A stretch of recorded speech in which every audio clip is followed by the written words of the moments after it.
was really rough as a project manager at that time. There were no systems. It was kind of just fend for yourself, tread water until you either drowned or figured it out. And then as I moved into the ops manager role, the whole goal was to come up with some systems to make our team members feel confident in their roles and have just good onboarding. If you feel like you're just left in the dark, sitting there trying to figure it out on your own, that's not a good feeling.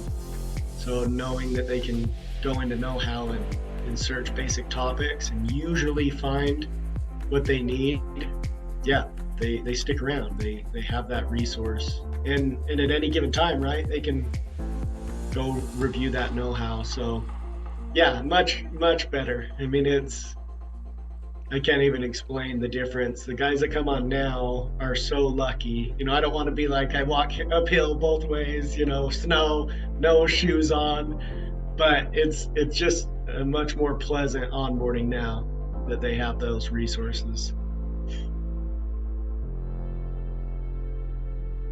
If you're a company that wants to grow in any way, shape, or form, do it. If you just want to make your life easier and you want to stay a small company, even if it's a mom and pop with 10 or 15 employees, it's going to make your life easier.